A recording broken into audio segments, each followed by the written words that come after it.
চলছে পবিত্র রমজান মাস। দিনভর রোজা পালন করছেন মুসলিম ধর্মপ্রাণ মানুষজন। রোজা পালনকারী আইনজীবী এবং ল ক্লার্কদের জন্য ইফতার পার্টির আয়োজন করল উত্তর দিনাজপুর জেলা তৃণমূল লিগ্যাল সেল।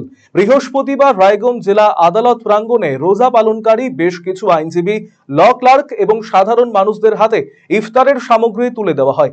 এই উপলক্ষে একটি ছোট্ট অনুষ্ঠানের আয়োজন করা হয়েছিল।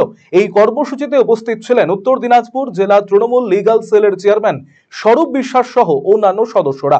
এই উদ্যোগকে সাধুবাদ জানিয়েছেন সকলেই।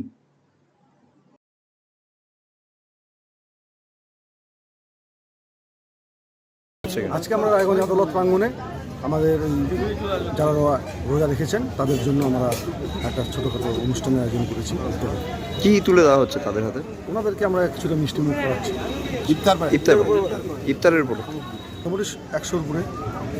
শুধুমাত্র কি যারা লয়ার আছে তাদের? লয়ার, ল ক্লার্ক এবং কিছু সাধারণ মানুষ এসেছেন তাদেরও